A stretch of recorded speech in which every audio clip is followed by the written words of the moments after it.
The Kinetic Leverage Play, Why the Real U.S.-Iran Battle is Happening in Muscat and Islamabad, July 23, 2026. When the broad daylight headlines blare with reports of nighttime military strikes, naval blockades, and burning tankers in the Persian Gulf, it is easy to assume diplomacy has failed entirely.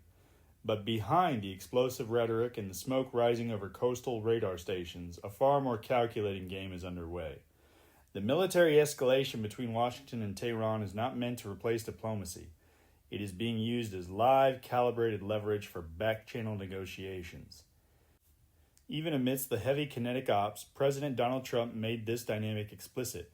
After declaring the prior Memorandum of Understanding frayed, he noted that military strikes were intended to shape the terms at the table, while simultaneously confirming that discussions through regional intermediaries remained active. The deal is still on the table, U.S. officials echoed, but the president is ready to make them pay a price if they continue to delay. The strikes are not an end, they are the high-stakes means of live negotiation. The quiet wires, Muscat, Doha, and Islamabad. While public communications focus on maximum pressure and retaliatory strikes, third-party intermediaries are running hot. The Muscat-Doha shuttle. The New York Times and other outlets have reported that Oman delivered a formal proposal to the United States and Western allies outlining a system of service fees for vessels transiting the strait. The foreign minister of Oman has publicly drawn a clear distinction between mandatory transit tolls, which Oman rejects as incompatible with the UN Convention on the Law of the Sea, and charges for actual maritime services.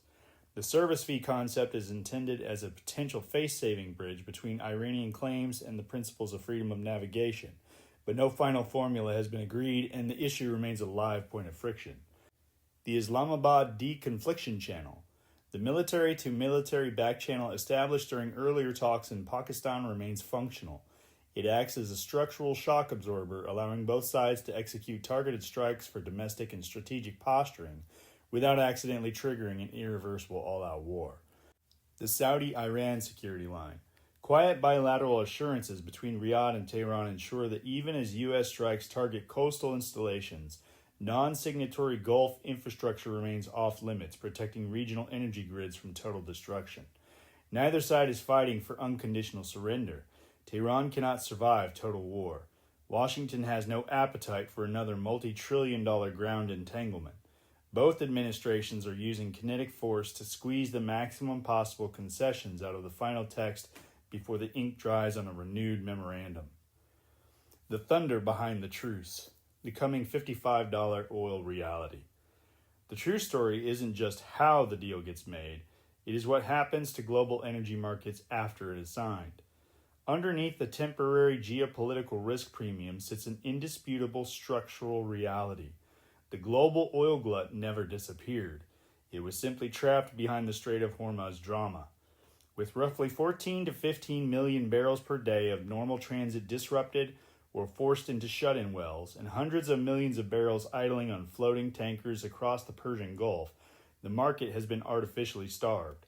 When the back-channel negotiations finally yield a durable consensus and the strait reopens, the physical mechanics of supply will reassert themselves with force. The floating wave. Hundreds of millions of barrels of stranded and floating crude will immediately seek refiners, flooding global supply lines. The unchoking of shut-in wells.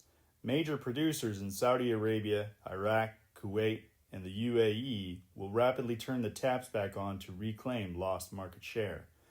The pre-war surplus. Global demand dynamics heading into the second half of the year were already trending toward multi-million barrel daily surplus. The moment the geopolitical risk premium vanishes, the dam breaks. The thunder following the peace accord won't just be the sound of commercial tankers moving safely through the strait. It will be the sound of crude prices dropping toward or below $55 a barrel, pushing global energy markets into a sustained economic downturn over several months. The strikes today are furious, but they are playing out on borrowed time. The real resolution is already being written behind closed doors, and its aftermath will reshape the global economy. The Mercer Ledger is an independent reader-supported platform. You can back our work at coffee.com/WEMercer. That's ko-fi.com/WEMERCER. And thanks for listening.